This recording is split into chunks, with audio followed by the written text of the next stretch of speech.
Hi, everyone. It's me, Dr. Goins, here on a very snowy night.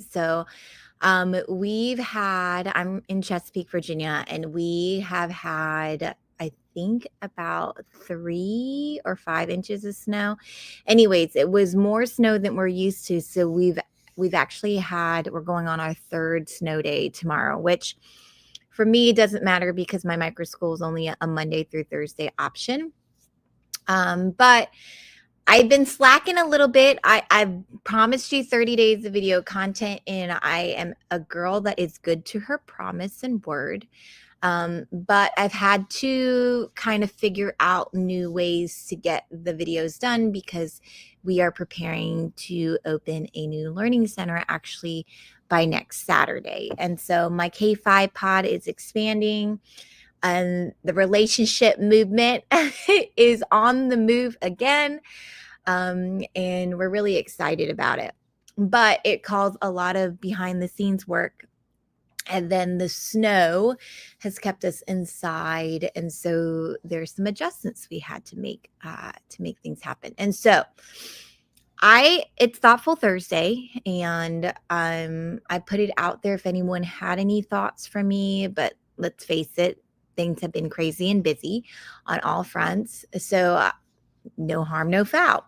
But the thing I was going to talk to you about yesterday on what was supposed to be the Tap Power Nugget Power Hour is something I'm going to talk in terms of my book tomorrow. But there are actually two foundational R's when it comes to restorative practices, and even for my relationship or partnership framework that need to be evident and pivotal in your relationship. And that first R is respect, RESPECT. That is what it means to me.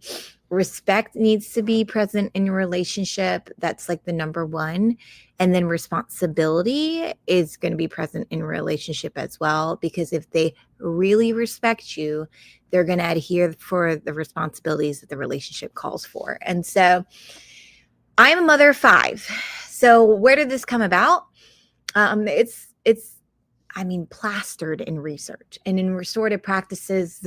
The first 3 R's are relationships, respect, and responsibility, because those relationships have to be based off of respect and responsibility. But as a mom, it came when I was growing that baby.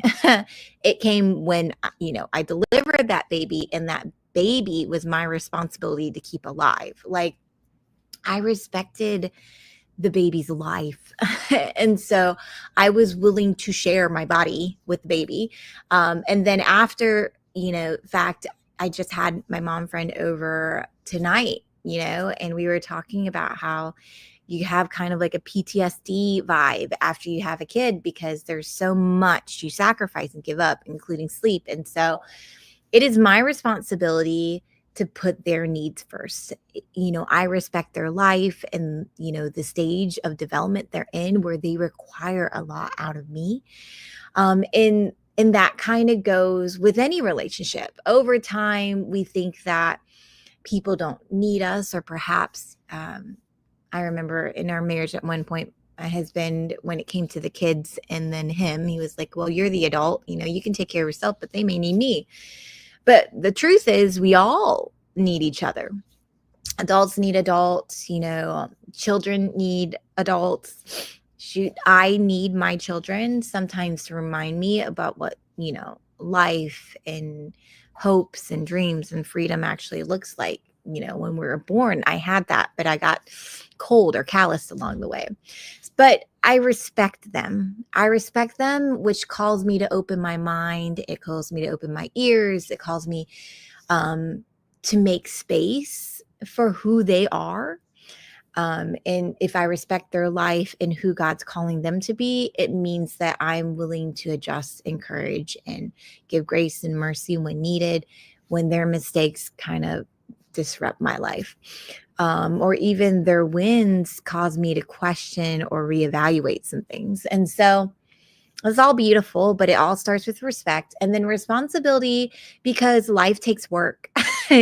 Like in a relationship, if you have just one dead end partner, one, they don't respect the relationship that much. And then two, you're not really growing and learning from each other. And so it's when your responsibilities, coexist and collaborate and cooperate with their responsibilities, and when life becomes really fruitful. And so then, you know, we all have responsibilities to each other just to care and love each other. And it's important that we respect the life that we're in relationship with enough to motivate us to adhere to our responsibilities. And I grew up with immigrant parents who didn't have a voice in many spaces. And so they taught us a long time ago that, you know, you will earn your respect by adhering to your responsibilities. I find to a point that's true, especially if you're a teacher.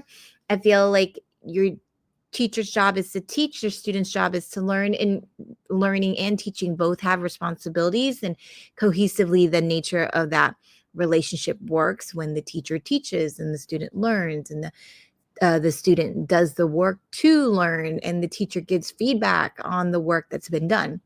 It's a beautiful thing, beautiful dance and rhythm, that's in the nature of that relationship. Where it gets dangerous is when um, people don't respect the relationship. I find that in some places where you work, if they don't respect the relationship enough, where they know that you will do all the responsibilities, they kind of abuse it. So just make sure you're being respected in that relationship, and that relationship is healthy with you. It's important that, yes, you adhere to responsibilities, but it is your responsibility to be led well and to be cared for, even if you do a lot of work. That's kind of where I have kind of run into some things. I'm very much a workhorse. My family was bred to work. And so I have no problems doing tasks. But now, as an entrepreneur and even a micro school owner, I do the tasks. I work really hard for my families. But the tasks aren't given to me because I work hard. I'm actually working really hard on tasks that are important to me. And as an entrepreneur, I can kind of assign that for myself. And that has left me with more room to be with my family, to be more of an authority figure in my family in terms of like protecting our time and our freedom. But anyways, I just wanted to just put it out there that the two R's that are so important in a relationship, especially a long-term committed relationship, is respect and responsibility. I've learned that as a mom. I've learned that as a wife. I've learned that as a teacher and an entrepreneur, is that I have to respect my clients. I had to adhere to the responsibilities I have to, run my business, run my family, run my school, and respect the systems that kind of go with it. I respect my city. I respect my students and my families. I respect, the research and all the things. But I would adhere to the responsibilities. So respect and responsibilities are kind of the foundation of a committed relationship. And that's no different in any sector outside of education. So I hope you guys are enjoying your night. I actually have a free webinar coming up. It'll be my first one next Thursday. And so my plan is to do a Nugget Power Hour tomorrow, based off of my book. So I'll be reading you excerpts on my book on what I wrote about respect and responsibility. Kind of was like a little preview today. And then I'm going to start just marketing for my free webinar. So that's when I share the research that I have had when I was in school, finished my dissertation on the research I had on relationship classroom management. All right. Have a great night. Bye.